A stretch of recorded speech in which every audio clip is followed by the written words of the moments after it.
എല്ലാവർക്കും നമസ്കാരം. എൻ്റെ പേര് ടിമ്മി ജോർജ് വർക്കി. ഞാൻ ചങ്ങമ്പള്ളി റമേഡിയത്തിൽ ക്ലിനിക്കൽ സൈക്കോളജിസ്റ്റായി വർക്ക് ചെയ്യുന്നു. നമ്മൾ ഇന്ന് ചർച്ച ചെയ്യാൻ പോകുന്ന വിഷയം ഓവർ തിങ്കിങ്ങിനെ കുറിച്ചാണ്. ഓവർ തിങ്കിങ് നമുക്ക് എല്ലാവർക്കും അറിയാവുന്ന ഒരു ടേമാണ്, ഒരു പദമാണ്. നമ്മളോട് പല ആളുകളും പറഞ്ഞിട്ടുണ്ടാവും നമ്മൾ ഓവർ തിങ്കിങ് ചെയ്യുകയാണ്, അല്ലെങ്കിൽ നമ്മൾ മറ്റ് ആരെങ്കിലോടും പറഞ്ഞിട്ടുണ്ടാവും നിങ്ങൾ ഓവർ തിങ്കിങ് ചെയ്യുകയാണ് എന്ന്. എന്നാൽ എന്താണ് ഓവർ തിങ്കിങ്? നിങ്ങൾക്കറിയാമോ, ഓവർ തിങ്കിങ് എന്ന് പറയുന്നത് ഒരൊറ്റ കാര്യം മാത്രമല്ല, അത് ആക്ച്വലി 3 ടൈപ്പുകളുണ്ട്. ഈ 3 ടൈപ്പുകൾ എന്താണ് എന്നുള്ളത് ഞാൻ വഴിയെ പറയുന്നതാണ്. അതിന് മുന്നേ ഓവർ തിങ്കിങ് എന്താണെന്ന് നോക്കാം. ഓവർ തിങ്കിങ് എന്ന് പറയുന്നത് നമ്മൾ ഏതെങ്കിലും ഒരു കാര്യത്തിനെക്കുറിച്ച് വളരെയധികം റെപ്പറ്റേറ്റീവായിട്ട് വീണ്ടും വീണ്ടും അതിനെക്കുറിച്ച് തിങ്ക് ചെയ്യുന്ന ഒരു പ്രോസസ്സിനെയാണ് ഓവർ തിങ്കിങ് എന്ന് പറയുന്നത്. എന്നാൽ അത് യാതൊരുവിധ രീതിയിലുള്ള ഒരു സൊല്യൂഷനിലേക്കോ രീതികളിലേക്കോ ഒന്നും എത്താത്തതുപോലെ നമുക്ക് തോന്നുന്നതാണ്. അപ്പോൾ ഇങ്ങനെയുള്ള ഒരു ചിന്താ രീതിയാണ് നമ്മൾ ഓവർ തിങ്കിങ് എന്ന് പറയുന്നത്. നമ്മൾക്ക് തന്നെ ഓവർ തിങ്കിങ് എന്നൊരു ഒരു സിംറ്റം അല്ലെങ്കിൽ ഒരു പ്രോബ്ലം ഉണ്ടോ ഇല്ലയോ എന്നറിയണമെന്നുണ്ടെങ്കിൽ ഈ ഒരു സൊല്യൂഷനിലേക്ക് എത്താത്ത ആ ഒരു അവസ്ഥ ഒന്ന് നോക്കിയാൽ മതി. നമ്മൾ തിങ്ക് ചെയ്യുന്നത് ഒരു സൊല്യൂഷനിലേക്ക് എത്തുന്നില്ല എങ്കിൽ അത് നമുക്കൊരു ഓവർ തിങ്കിങ് പ്രോബ്ലം ആയിട്ട് നമുക്ക് കൺസിഡർ ചെയ്യാൻ സാധിക്കുന്നതാണ്. ഓവർ തിങ്കിങ്ങിനെ ക്ലിനിക്കലി പറയുന്നത് റൂമിനേഷൻ എന്നാണ്. അതായത് ഒരു രോഗാവസ്ഥയിൽ ഓവർ തിങ്കിങ് മാറുന്നതിനെ നമ്മൾ റൂമിനേഷൻ എന്നാണ് പറയുന്നത്. ഇനി ഈ 3 ടൈപ്പ് ഓഫ് ഓവർ തിങ്കിങ് എന്താണ്? ഈ 3 കൈൻഡ് ഓഫ് റൂമിനേഷൻ എന്താണ്? ഒന്നാമത്തേത് ഡിപ്രസീവ് റൂമിനേഷൻ, രണ്ടാമത്തേത് ആങ്ഷ്യസ് റൂമിനേഷൻ അല്ലെങ്കിൽ പത്തോളജിക്കൽ വറി എന്നും പറയാം. മൂന്നാമത്തേത് ഒബ്സസീവ് റൂമിനേഷൻ. ഇതിനകത്തെ നമുക്ക് ആദ്യത്തെ ഘടകം എന്താണെന്ന് നോക്കാം. Depressive rumination. നമ്മൾ നമ്മുടെ പാസ്റ്റ് കാര്യങ്ങളെക്കുറിച്ച്, നമ്മൾ കഴിഞ്ഞു പോയ കാര്യങ്ങളെക്കുറിച്ച് വീണ്ടും വീണ്ടും റെപ്പറ്റേറ്റീവായിട്ട് ചിന്തിച്ച് അതൊരു ഡിപ്രസ്ഡ് മൂഡിലേക്ക്, നമ്മളൊരു വിഷാദത്തിലേക്ക് എത്തിക്കുന്ന ആ ഒരു കൈൻഡ് ഓഫ് റൂമിനേഷനെയാണ് നമ്മൾ ഡിപ്രസീവ് റൂമിനേഷൻ എന്ന് പറയുന്നത്. ആങ്ഷ്യസ് റൂമിനേഷൻ എന്ന് പറയുമ്പോൾ നമ്മൾ ഫ്യൂച്ചറിനെക്കുറിച്ച് ആലോചിക്കുന്നതാണ്. നമ്മൾ ഫ്യൂച്ചറിനെക്കുറിച്ച് ആലോചിച്ച് ഒരു ആങ്ഷ്യസ് സ്റ്റേറ്റിലേക്ക് എത്തുക. നമ്മളൊരു സൊല്യൂഷൻ കാണുന്നില്ല, അല്ലെങ്കിൽ ഒരു സെർട്ടനിറ്റി കിട്ടുന്നില്ല എന്നുള്ളൊരു തോന്നലിലേക്ക് വരുന്നതിനെയാണ് നമ്മൾ ആങ്ഷ്യസ് റൂമിനേഷൻ എന്ന് പറയുന്നത്. ഇനിയും ഒബ്സസീവ് റൂമിനേഷൻ എന്താണ്? ഒബ്സസീവ് റൂമിനേഷൻ നമ്മൾ പ്രസൻറ്റ് സിറ്റുവേഷനിൽ എന്തെങ്കിലും ഒരു കാര്യം വീണ്ടും വീണ്ടും ചെയ്യണം എന്നുള്ള ഒരു തോന്നലിലേക്ക്. ഇതിന് അണ്ടർലൈങ് ആയിട്ട് ഒബ്സസീവ് കമ്പൾസീവ് ഡിസോർഡർ ഉണ്ടായിരിക്കും. ഈ ഒബ്സസീവ് കമ്പൾസീവ് ഡിസോർഡറിൻ്റെ ഭാഗമായി വരുന്ന ഒരു സിംറ്റമാണ് ഒബ്സസീവ് റൂമിനേഷൻ എന്ന് പറയുന്നത്. ആദ്യം വളരെ ഇമ്മീഡിയറ്റ് ആയിട്ട് നമ്മുടെ മനസ്സിൽ ഇൻട്രൂസീവ് തോട്ട് എന്ന് പറയും അതിന്, കടന്നു വരുന്ന ചില ചിന്തകളുണ്ടാവും. അതിൻ്റെ ബേസിൽ നമ്മൾ ചില കമ്പൾസീവ് ആക്റ്റുകൾ ചെയ്യും. നമുക്ക് ചില കാര്യങ്ങൾ ചെയ്യണം. ഇപ്പോൾ ഒരു ഉദാഹരണം പറയുകയാണെങ്കിൽ, ഞാനിപ്പോൾ ഇവിടെ ഇരിക്കുകയാണ്. അപ്പോൾ ഇവിടെ ജേംസ്, കീടാണു ഉണ്ട് എന്നുള്ള ഒരു തോട്ട് എൻ്റെ മനസ്സിലേക്ക് വരികയാണ്. അപ്പോൾ അതിനു വേണ്ടി എൻ്റെ കൈ വാഷ് ചെയ്യണം എന്ന് വീണ്ടും വീണ്ടും റെപ്പറ്റേറ്റീവായിട്ട് ഞാൻ ചിന്തിക്കുന്ന അതിനെയാണ് നമ്മൾ ഒബ്സസീവ് റൂമിനേഷൻ എന്ന് പറയുന്നത്. ഈ 3 ഓവർ തിങ്കിങ് ടൈപ്സ് അല്ലെങ്കിൽ റൂമിനേഷൻ ടൈപ്സിനും അണ്ടർലൈങ് ആയിട്ടുള്ള എന്തെങ്കിലും ഒരു മെൻ്റൽ ഹെൽത്ത് ഡിസോർഡർ ഉണ്ടായിരിക്കും. ഇപ്പോൾ ഡിപ്രസീവ് റൂമിനേഷൻ മേജർലി വരുന്നത് മേജർ ഡിപ്രസീവ് ഡിസോർഡർ എന്ന് പറയുന്ന ഒരു ഡിപ്രസീവ് ഡിസോർഡറിൻ്റെ ഭാഗമായിട്ടാണ് വരുന്നത്. അതുപോലെ തന്നെ ആങ്ഷ്യസ് റൂമിനേഷൻ എന്ന് പറയുന്നത് GAD അഥവാ ജനറലൈസ് ആങ്സൈറ്റി ഡിസോർഡർ, അതുപോലെ തന്നെ സോഷ്യൽ ആങ്സൈറ്റി, ഫോബിക് ഡിസോർഡേഴ്സ് പലതും, അതുപോലെ തന്നെ മറ്റ് ആങ്സൈറ്റി ഡിസോർഡേഴ്സിൻ്റെ ഭാഗമായി വരുന്നതാണ് ഈ ആങ്ഷ്യസ് റൂമിനേഷൻ. അതുപോലെ നമ്മൾ ഒബ്സസീവ് റൂമിനേഷൻ പറഞ്ഞിട്ടുണ്ടായി. OCD, ഒബ്സസീവ് കമ്പൾസീവ് ഡിസോർഡർ എന്ന് പറയുന്ന ഒരു മെൻ്റൽ ഹെൽത്ത് ഡിസോർഡറിൻ്റെ ഭാഗമായിട്ടുണ്ട് വരുന്നതാണ്. അപ്പോൾ ഇതെല്ലാം രോഗാവസ്ഥയിൽ നിൽക്കുന്ന ഒരു ഓവർ തിങ്കിങ് പാറ്റേണിനെ കുറിച്ചാണ് നമ്മൾ പറഞ്ഞു പോകുന്നത്. നമുക്കൊരു ഓവർ തിങ്കിങ് ആയി വരുന്നുണ്ട് എന്നുള്ളൊരു കൺസേൺ ഉണ്ടെങ്കിൽ, നമുക്ക് ഓവർ തിങ്കിങ് എന്ന് തോന്നുന്നുണ്ട് എങ്കിൽ ഒരു പ്രോപ്പർ ഡയഗ്നോസിസ് എടുക്കേണ്ടത് വളരെയധികം ഇമ്പോർട്ടൻ്റ് ആണ്. ഏതെങ്കിലും ഒരു സൈക്കാട്രിസ്റ്റിൻ്റെ അടുത്തോ ക്ലിനിക്കൽ സൈക്കോളജിസ്റ്റിൻ്റെ അടുത്തോ ചെന്നിട്ട് ഡയഗ്നോസിസ് ചെയ്യേണ്ടത് വളരെ ഇമ്പോർട്ടൻ്റ് ആണ്. എന്നാലേ നമുക്ക് ഏത് കൈൻഡ് ഓഫ് റൂമിനേഷൻ ആണ് എന്ന് വളരെ കൃത്യമായി പറയാൻ പറ്റത്തുള്ളൂ. അതിന് അണ്ടർലൈങ് ആയിട്ടുള്ള ഒരു മെൻ്റൽ ഹെൽത്ത് ഡിസോർഡറും മനസ്സിലാക്കേണ്ടതായിട്ടുണ്ട്. ഇത് രണ്ടും മനസ്സിലാക്കിയാലേ നമുക്ക് ഏത് രീതിയിലുള്ള ട്രീറ്റ്മെൻറ്റ് മൊഡാലിറ്റിയാണ് വേണം എന്ന് തീരുമാനിക്കാൻ സാധിക്കത്തുള്ളൂ. അടുത്തതായി നമുക്ക് ഈ ഓവർ തിങ്കിങ്ങിൻ്റെ അല്ലെങ്കിൽ റൂമിനേഷൻ്റെ ന്യൂറോ സയൻറ്റിഫിക് പേഴ്സ്പെക്റ്റീവ് എന്ന് നോക്കാം. ഏതൊക്കെ ബ്രെയിൻ റീജിയൻസ് ആണ് ഈ ഓരോ റൂമിനേഷനും വർക്കാവുന്നത് അല്ലെങ്കിൽ റിലേറ്റഡ് ആയിട്ട് കിടക്കുന്നത് എന്ന് നമുക്ക് നോക്കാം.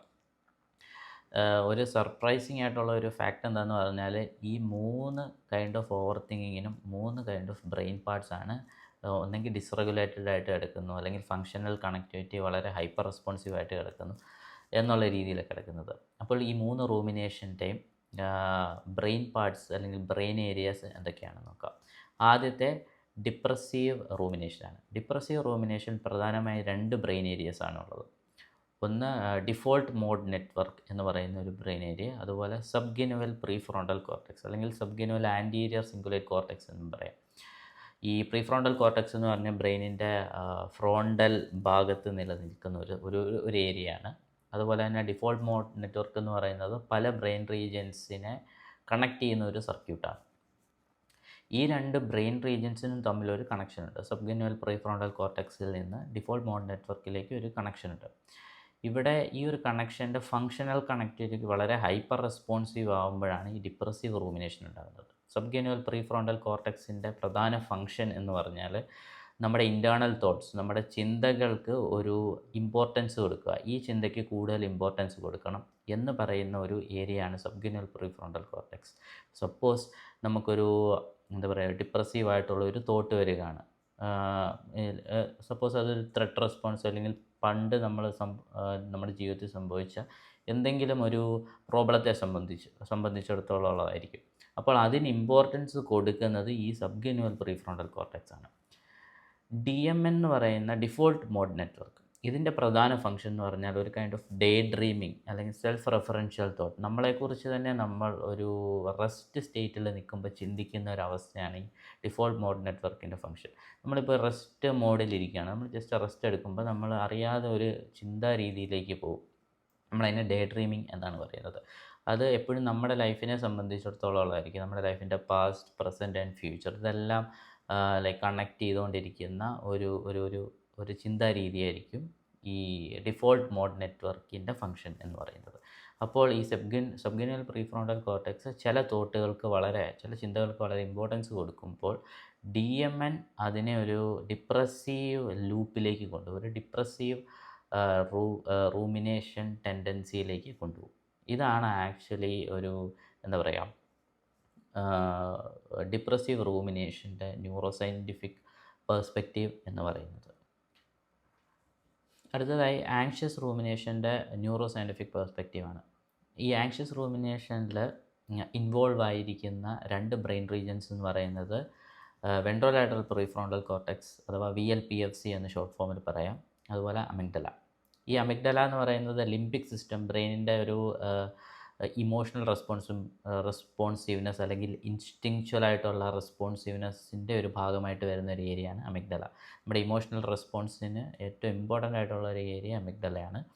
അതുപോലെ തന്നെ ഈ പ്രീഫ്രോണ്ടൽ കോർട്ടെക്സ് ഞാൻ മുന്നേ പറഞ്ഞ ബ്രെയിനിൻ്റെ ഫ്രോണ്ടൽ പാർട്ട്, അതിൽ തന്നെ 3ആയിട്ട് ഡിവൈഡ് ചെയ്തിട്ടുണ്ട്. അതിൽ ഒരു ഡിവിഷനെയാണ് ഈ വെൻട്രോലാറ്ററൽ പ്രീഫ്രോണ്ടൽ കോർട്ടെക്സ് എന്ന് പറയുന്നത്. ഈ VLPFCയുടെ ഫങ്ഷൻ എന്താണെന്ന് പറഞ്ഞാൽ ഡിസ്ഇൻഹിബിഷൻ, ഇൻഹിബിഷൻ, അതുപോലെ ഇമോഷണൽ റെഗുലേഷൻ ഒക്കെയാണ് VLPFCയുടെ ഫങ്ഷൻ. ഒരു ഇമോഷൻ നമ്മുടെ ലിംബിക് സിസ്റ്റത്തിൽ നിന്ന്, അമിഗ്ഡലയിൽ നിന്ന് വന്നു കഴിഞ്ഞാൽ അതിനെ ഇൻഹിബിറ്റ് ചെയ്യുക അല്ലെങ്കിൽ അതിനെ റെഗുലേറ്റ് ചെയ്യുക എന്നുള്ളൊരു ഫങ്ഷനാണ് VLPFC. അപ്പം ഈ VLPFCയുടെ ആക്ടിവിറ്റി വളരെ കൃത്യമായിട്ട് നടന്നില്ല എങ്കിൽ നമ്മുടെ അമിഗ്ഡലയിൽ നിന്ന് വരുന്ന ഇമോഷണൽ റെസ്പോൺസസിനെ ഇൻഹിബിറ്റ് ചെയ്യാൻ സാധിക്കത്തില്ല. അതുപോലെ തന്നെ ഈ ആങ്ഷ്യസ് റൂമിനേഷനുള്ള ആളുകൾക്ക് അല്ലെങ്കിൽ ജനറലൈസ് ആങ്സൈറ്റി ഡിസോർഡർ പോലെയുള്ള ആളുകൾക്ക് ഈ അമിഗ്ഡല വളരെയധികം ഹൈപ്പർ ആക്റ്റീവ് ആയിരിക്കും. അപ്പോൾ ഈവൻ സിമ്പിളായിട്ടുള്ള എന്തെങ്കിലും ഒരു സ്ട്രെസ് റെസ്പോൺസിനെ ഒരു സ്ട്രെസ്സറിനെ ഭയങ്കരമായിട്ടുള്ള ഒരു അമിഗ്ഡലയ്ക്ക് ആക്ടിവിറ്റി അവരുടെ ബ്രെയിനിലുണ്ടായിരിക്കും. ഭയങ്കരമായിട്ടുള്ള ഒരു ഫിയർ റെസ്പോൺസ് ഉണ്ടാവും. ഈ ഫിയർ റെസ്പോൺസിനെ ഈ VLPFC വെൻട്രോലാറ്ററൽ പ്രീഫ്രോണ്ടൽ കോർട്ടെക്സിനെ റെഗുലേറ്റ് ചെയ്യാനോ ഇൻഹിബിറ്റ് ചെയ്യാനോ സാധിക്കത്തില്ല. അങ്ങനെയാണ് അവർക്കതൊരു ആങ്ഷ്യസ് റൂമിനേഷനിലേക്ക് പോകുന്നത്. ഈ ഒരു ആങ്ഷ്യസ് റൂമിനേഷൻ ആക്ച്വലി ഒരു കോപ്പിംഗ് രീതിയാണ്. ആ ഒരു സെർട്ടനിറ്റി ഫീൽ ചെയ്യാൻ വേണ്ടി, അല്ലെങ്കിൽ ഫ്യൂച്ചറിലൊരു ഒരു അൺസർട്ടൺ ഒരു പ്രോബ്ലം ഉണ്ടാവില്ല എന്നുള്ളൊരു തോട്ടിലേക്ക് എത്താൻ വേണ്ടിയാണ് ഈ ഒരു മെക്കാനിസം നടക്കുന്നത്. എന്നിരുന്നാലും അതിനൊരു സൊല്യൂഷനോ ഒരു സെർട്ടനിറ്റിയോ കിട്ടാത്ത അവസ്ഥയിലേക്ക് വരും. അപ്പോൾ അതൊരു പത്തോളജിക്കൽ അവസ്ഥ തന്നെയാണ്. അതിനെ നമ്മൾ ട്രീറ്റ് ചെയ്ത് മാറ്റേണ്ടതാണ്. അടുത്തതായി നമ്മൾ ഒബ്സസീവ് റൂമിനേഷൻ്റെ ന്യൂറോ സയൻറ്റിഫിക് പെർസ്പെക്റ്റീവാണ് കാണാൻ പോകുന്നത്. അത് മനസ്സിലാക്കണമെന്നുണ്ടെങ്കിൽ അതിൻ്റെ അണ്ടർലൈങ് ആയിട്ടുള്ള mental health disorder OCD, obsessive compulsive disorder, അതിൻ്റെ ഒരു ന്യൂറൽ സർക്യൂട്ട് ഉണ്ട്, അതിനെക്കുറിച്ച് അറിയണം. അതിൻ്റെ ന്യൂറൽ സർക്യൂട്ടിൻ്റെ പേരാണ് CSTS സർക്യൂട്ട് എന്ന് പറയും. കോർട്ടിക്കോ സ്ട്രയേറ്റോ തലാമോ കോർട്ടിക്കൽ പാത്വേ എന്നാണ് ഈ CSTS പാത്വേ പറയുന്നത്. അതിനകത്ത് 3 ബ്രെയിൻ റീജിയൻസാണ് പ്രധാനമായിട്ടുള്ളത്. ഒന്ന് orbitofrontal cortex, 2 basal ganglia, 3 thalamus എന്ന് പറയുന്നത്. ഇതിനകത്ത് ഓർബിറ്റോ ഫ്രോണ്ടൽ കോർട്ടെക്സിൻ്റെ പ്രധാനപ്പെട്ടതായ ഫങ്ഷൻ എന്ന് പറഞ്ഞാൽ ഇമ്പൾസീവ് ബിഹേവിയറൊക്കെ റെഗുലേറ്റ് ചെയ്യുക എന്നുള്ള ഒരു ഫങ്ഷനുണ്ട്. അതുപോലെ തന്നെ നമ്മുടെ എറർ ഡിറ്റക്ഷൻ, ഏതെങ്കിലും എൻവയൺമെൻറ്റിനെ സ്കാൻ ചെയ്തതിന് ശേഷം അതിലൊരു എറർ ഉണ്ടോ ഇല്ലയോ എന്ന് ഡിറ്റക്റ്റ് ചെയ്യുന്ന ഒരു ഫങ്ഷനും ഈ ഓർബിറ്റോ ഫ്രോണ്ടൽ കോർട്ടെക്സിന് ഉണ്ട്. രണ്ടാമത്തെ ബ്രെയിൻ റീജിയൻ എന്ന് പറയുന്നത് ബേസൽ ഗാംഗ്ലിയാണ്. നമ്മുടെ ഹാബിറ്റ് ഫോർമേഷനൊക്കെ ഉണ്ടാകുന്നതിന് പ്രധാനപ്പെട്ട ഒരു ബ്രെയിൻ റീജിയൻ ഈ ബേസൽ ഗാംഗ്ലിയ ആണ്. അതിനകത്ത് പ്രധാനപ്പെട്ടതായ ഒരു ചെറിയ സ്പെസിഫിക് ബ്രെയിൻ ഏരിയ ഉണ്ട്, അതിനെ കോഡേറ്റ് ന്യൂക്ലിയസ് എന്ന് പറയും. അത് ഈ ബേസൽ ഗാംഗ്ലിയയിൽ പെടുന്ന ഒരു ഏരിയ ആണ്. അതുപോലെ അതിൻ്റെ ഫങ്ഷൻ എന്ന് പറയുന്നത് ഒരു ബ്രേക്ക് സിസ്റ്റമാണ് ഈ കോഡേറ്റ് ന്യൂക്ലിയസ് എന്ന് പറയുന്നത്. അത് തലാമസിനെ ബ്രേക്ക് ചെയ്യാൻ വേണ്ടിയിട്ട് ഒരു ഇൻഹിബിറ്റ് ചെയ്യാൻ വേണ്ടിയിട്ട്, സ്റ്റോപ്പ് ചെയ്യാൻ വേണ്ടിയിട്ടുള്ള സിഗ്നൽസ് കൊടുക്കുന്നതാണ് ഈ കോഡേറ്റ് ന്യൂക്ലിയസ്. തലാമസ് എന്ന് പറയുന്നത് ഒരു റിലേ സ്റ്റേഷൻ എന്നാണ് അറിയപ്പെടുന്നത്. നമ്മുടെ സെൻസറി ഇൻഫോർമേഷനൊക്കെ ഫിൽറ്റർ ചെയ്യുക, അതുപോലെ തന്നെ മറ്റ് കോഗ്നിറ്റീവ് ഇൻഫോർമേഷനെയൊക്കെ ഫിൽറ്റർ ചെയ്യുക എന്നുള്ളൊരു ഫങ്ഷനാണ് ഈ തലാമസിനുള്ളത്. ഓർബിറ്റോ ഫ്രോണ്ടൽ കോർട്ടെക്സിൽ നിന്ന് ഒരു തോട്ട് പോവുകയാണ്, ഒരു സിഗ്നൽ പോവുകയാണ്, ഒരു എറർ എൻവയൺമെൻറ്റിലുണ്ട്. ഇപ്പോൾ ഒരു OCD പേഷ്യൻ്റ് ഒരു ഡെസ്ക് കണ്ടു, അവിടെ ഒരു ജേംസ് ഉണ്ട്.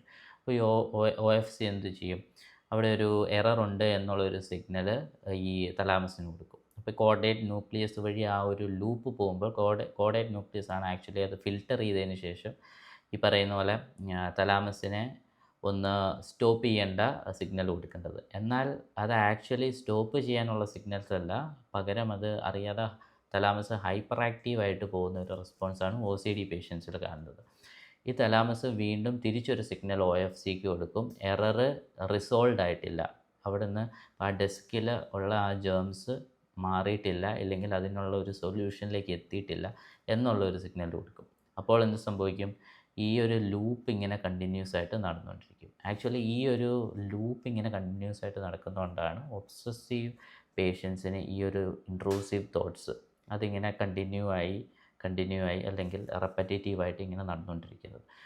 അവരെ സംബന്ധിച്ചിടത്തോളം ഇപ്പോൾ ഒരു സിമ്പിൾ സിംറ്റമാണ് ആക്ച്വലി ഈ ജേംസ് പെർസീവ് ചെയ്യുകയും അത് ഹാൻഡ് വാഷിലൂടെ അവർ സോൾവ് ചെയ്യാൻ ശ്രമിക്കും. എന്നാൽ അവരുടെ മൈൻഡിൽ വീണ്ടും ഒരു എറർ ഡിറ്റക്ഷൻ സംഭവിച്ചുകൊണ്ടിരിക്കുകയാണ്, ഈ ജേംസ് പോയിട്ടില്ല എന്നുള്ളത്. അപ്പോൾ അവർ വീണ്ടും ഈ ഒരു ആക്ട് കണ്ടിന്യൂ ചെയ്തുകൊണ്ടിരിക്കും, കൈ കഴുകിക്കൊണ്ടേയിരിക്കും. അപ്പോൾ ഇതാണ് ഒബ്സസീവ് റൂമിനേഷൻ്റെ ഒരു ന്യൂറോ സയൻറ്റിഫിക് പെർസ്പെക്റ്റീവ്. അടുത്തത് നമ്മൾ ഈ റൂമിനേഷൻസിനെ എങ്ങനെയാണ് ട്രീറ്റ് ചെയ്യാൻ പറ്റും എന്ന് നോക്കാം. സ്പെസിഫിക്കലി നമ്മൾ സൈക്കോതെറാപ്പി യൂസ് ചെയ്ത് എങ്ങനെ ഈ റൂമിനേഷനെ ചേഞ്ച് ചെയ്യാൻ സാധിക്കും എന്നുള്ളതാണ് നോക്കുന്നത്. അപ്പോൾ ഈ 3 റൂമിനേഷനും വളരെ ഡിഫറൻറ്റും അതുപോലെ പല ന്യൂറോ സയൻസ്, അതായത് ബ്രെയിൻ റീജിയൻസ് ഉൾപ്പെട്ടിരിക്കുന്നതുകൊണ്ട് തന്നെ 3നും 3 types of therapeutic way use ചെയ്യുന്നതാണ് നല്ലത്. അതിനകത്ത് ആദ്യത്തെ ഡിപ്രസീവ് റൂമിനേഷനാണ്. ഡിപ്രസീവ് റൂമിനേഷൻ എൻ്റെ അണ്ടർലൈങ് ആയിട്ടുള്ള ഡിസോർഡർ എന്ന് പറയുന്നത് ഡിപ്രസീവ് ഡിസോർഡറാണ്. ഏത് കൈൻഡ് ഓഫ് ഡിസോർഡർ ആണെങ്കിലും, ഏത് കൈൻഡ് ഓഫ് റൂമിനേഷൻ ആണെങ്കിലും, ഇപ്പോൾ depressive rumination, anxious rumination and obsessive rumination, ഏത് കൈൻഡ് ഓഫ് റൂമിനേഷൻ ആണെങ്കിലും അതിന് അണ്ടർലൈങ് ആയിട്ടുള്ള മെൻ്റൽ ഹെൽത്ത് ഡിസോർഡർ ഡയഗ്നോസ് ചെയ്യുകയും ഐഡൻറ്റിഫൈ ചെയ്യുകയും ചെയ്ത് കഴിഞ്ഞിട്ട് മാത്രമേ അതിനെ ട്രീറ്റ് ചെയ്യാവൂ. അതർവൈസ് നമുക്ക് കൃത്യമായിട്ടുള്ളൊരു ട്രീറ്റ്മെൻറ്റ് മെത്തേഡ് ഏതാണ് യൂസ് ചെയ്യേണ്ടത് എന്ന് ഉള്ളൊരു പ്രോബ്ലം ഉണ്ടാവും. അപ്പോൾ ആദ്യമായിട്ട് ഡിപ്രസീവ് റൂമിനേഷൻ, ഇതിൻ്റെ പ്രധാനപ്പെട്ടതായ ഒരു ട്രീറ്റ്മെൻറ്റ് മെത്തേഡാണ് കോഗ്നിറ്റീവ് ബിഹേവിയറൽ തെറാപ്പി എന്ന് പറയുന്നത്. നമ്മുടെ മാലഡാപ്റ്റീവായിട്ടുള്ള തോട്ട് പാറ്റേൺസ്, നമ്മുടെ രോഗാവസ്ഥയിലേക്ക് നയിക്കുന്ന ചില ചിന്താ രീതികളുണ്ടായിരിക്കും. ഇതിനെ മനസ്സിലാക്കിയതിന് ശേഷം അതിനെ ചേഞ്ച് ചെയ്യുന്ന ഒരു ഒപ്റ്റിമിസ്റ്റിക് ആയിട്ടുള്ള ലെവലിലേക്ക് പോകുന്ന ഒരു രീതിയാണ് ഈ കോഗ്നിറ്റീവ് ബിഹേവിയർ തെറാപ്പി. നമുക്ക് അണ്ടർലൈങ് ആയിട്ടുള്ള ചില ബിലീഫ് സിസ്റ്റംസ് ഉണ്ടായിരിക്കും നമ്മുടെ ലൈഫിനെ കുറിച്ചും അതുപോലെ തന്നെ എൻവയൺമെൻറ്റിനെ കുറിച്ചുമുള്ളതൊക്കെ. അപ്പോൾ അത് മാലഡാപ്റ്റീവായിട്ട് നിൽക്കുമ്പോൾ നമുക്കൊരു ഡിപ്രസീവ് മൂഡും ഡിപ്രസീവ് റൂമിനേഷനിലേക്ക് എത്താനുള്ള ഒരു ടെൻഡൻസി ഉണ്ടായിരിക്കും. ഈ CBT എന്ന് പറയുന്ന തെറാപ്യൂട്ടിക് മോഡാലിറ്റി ആക്ച്വലി ഈവൻ ഡിപ്രഷന് കൊടുക്കുന്ന മെഡിസിൻസ് ആയിട്ട് വരെ കമ്പയർ ചെയ്ത് റിസർച്ച് ചെയ്തിട്ടുള്ളതാണ്. ഏകദേശം ഒരേ രീതിയിലായിരുന്നു അതിൻ്റെ ട്രീറ്റ്മെൻറ്റ് റിസൾട്ട് എന്നാണ് അവർക്ക് കണ്ടുപിടിക്കാൻ സാധിക്കുന്നത്. മെഡിസിനെ സംബന്ധിച്ചിടത്തോളം സൈഡ് എഫക്ട്സ് ഉണ്ട്, എന്നാൽ നമ്മളൊരു സൈക്കോതെറാപ്പി ചെയ്യുമ്പോൾ അതിന് സൈഡ് എഫക്ട്സ് ഉണ്ടാവില്ല. ബട്ട് അതിന് ഉള്ളൊരു പ്രോബ്ലം ഒരു സമയം പരിധി ഉണ്ട് എന്നുള്ളതാണ്. നമുക്ക് കുറച്ചൊന്ന് ഇൻവോൾവ് ആയിട്ട് ചെയ്താൽ മാത്രമേ ഉള്ളൂ നമുക്കതിൻ്റെ ഒരു സൈക്കോതെറാപ്പിയിൽ നിന്ന് ഫലം ലഭിക്കുകയുള്ളൂ. രണ്ടാമത് ആങ്ഷ്യസ് റൂമിനേഷനാണ്. ഈ ആങ്ഷ്യസ് റൂമിനേഷൻ്റെ അണ്ടർലൈങ് ആയിട്ടുള്ള ഒരു ഡിസോർഡർ എന്ന് പറഞ്ഞാൽ അത് ജനറലൈസ്ഡ് ആങ്സൈറ്റി ഡിസോർഡർ, അല്ലെങ്കിൽ ഫോബിക് ഡിസോർഡേഴ്സ്, അല്ലെങ്കിൽ പാനിക് ഡിസോർഡർ, ഇതെല്ലാം ഒരു ആങ്ഷ്യസ് റൂമിനേഷനിലേക്ക് എത്തിക്കുന്ന ചില മെൻ്റൽ ഹെൽത്ത് ഡിസോർഡേഴ്സാണ്. അതിനെ ട്രീറ്റ് ചെയ്യാൻ വേണ്ടി ചെയ്യേണ്ട ചില ഫാക്ടേഴ്സാണ്. അതിനകത്ത് പ്രധാനമായി CBT തന്നെ ആങ്സൈറ്റി ഡിസോർഡേഴ്സിനും വളരെയധികം പ്രാധാന്യമുള്ളതാണ് എന്ന് റിസർച്ച് പ്രൂവ് ചെയ്തിട്ടുണ്ട്.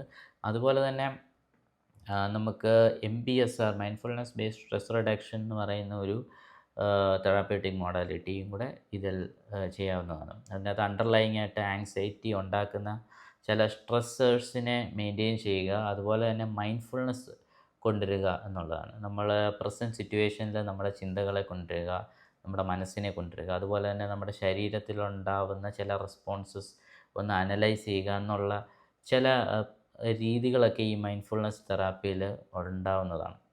അതുമാത്രമല്ല അതിലും ഒരുപാട് മെഡിറ്റേറ്റീവ് ടെക്നിക്സ് ഒക്കെ യൂസ് ചെയ്യുന്നതാണ് ഈ മൈൻഡ്ഫുൾനെസ് തെറാപ്പിയിൽ. അടുത്തതായി ഒബ്സസീവ് റൂമിനേഷനാണ്. ഈ ഒബ്സസീവ് റൂമിനേഷന് അണ്ടർലൈങ് ആയിട്ടുള്ള മെൻ്റൽ ഹെൽത്ത് ഡിസോർഡർ OCD ആണ്. അതിൻ്റെ ന്യൂറോ സയൻസ് എന്ന് പറയുന്നത്, ബ്രെയിൻ റീജിയൻസ് എന്ന് പറയുന്നത് CSTS ലൂപ്പാണ്. അപ്പോൾ ഇതിനെ ബ്രേക്ക് ചെയ്യുക എന്നുള്ളതാണ് പ്രധാനപ്പെട്ട ഒരു കാര്യം. അപ്പോൾ അതിന് ഏറ്റവും അധികമായി അല്ലെങ്കിൽ ഏറ്റവും ഇമ്പോർട്ടൻ്റ് ആയിട്ട് കൺസിഡർ ചെയ്യുന്ന ഒരു സൈക്കോതെറാപ്യൂട്ടിക് മൊഡാലിറ്റിയാണ് ഈ എക്സ്പോഷർ ആൻഡ് റെസ്പോൺസ് പ്രിവെൻഷൻ എന്ന് പറയുന്നത്.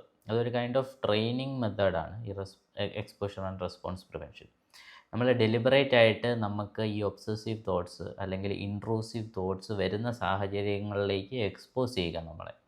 അപ്പോൾ അതിന് ഫലമായി നമുക്ക് ചില കമ്പൾസീവ് ആക്ട് ചെയ്യണമെന്ന് തോന്നും. അപ്പോൾ ഞാൻ മുമ്പ് എക്സാമ്പിൾ പറഞ്ഞ പോലെ തന്നെ ഒരു ജേംസ് നമ്മൾ കാണുകയാണെങ്കിൽ, അങ്ങനെ ഒരു തോട്ട് നമ്മുടെ മൈൻഡിൽ വരികയാണെങ്കിൽ നമുക്ക് കൈ കഴുകാനുള്ള ടെൻഡൻസി വരും. അപ്പോൾ ഈ കൈ കഴുകുക എന്നുള്ള ആ ഒരു കമ്പൾസീവ് ആക്ട് ചെയ്യാതിരിക്കുക. ഇൻസ്റ്റഡ് നമ്മൾ ആ ഒരു തോട്ടിനെ മൈൻഡ്ഫുള്ളായിട്ട് അനലൈസ് ചെയ്യുക എന്നുള്ളതാണ്. അല്ലെങ്കിൽ അതിനെ ആ ഒരു കമ്പൾസീവ് ആക്ടിലേക്ക് പോകാതെ അതിനെ പ്രിവെൻറ്റ് ചെയ്യുക, റെസ്പോൺസിനെ പ്രിവെൻറ്റ് ചെയ്യുക എന്നുള്ള ഒരു മെത്തേഡാണ് ഈ എക്സ്പോഷർ ആൻഡ് റെസ്പോൺസ് പ്രിവെൻഷൻ മെത്തേഡിൽ യൂസ് ചെയ്യുന്നത്. അപ്പോൾ അതോടുകൂടി നമ്മുടെ CSTS ലൂപ്പിനെ ഒന്ന് ബ്രേക്ക് ചെയ്യുക എന്നുള്ള ഒരു അണ്ടർലൈങ് എന്താ പറയുക ലക്ഷ്യമാണ് ഈ ഒരു എക്സ്പോഷർ ആൻഡ് റെസ്പോൺസ് പ്രിവെൻഷനിൽ ഉള്ളത്. സോ അത്രയും ഉള്ളൂ നമ്മൾ ഓവർ തിങ്കിങ്ങിനെ കുറിച്ചുള്ള ഒരു കോൺവെർസേഷൻ. Thank you.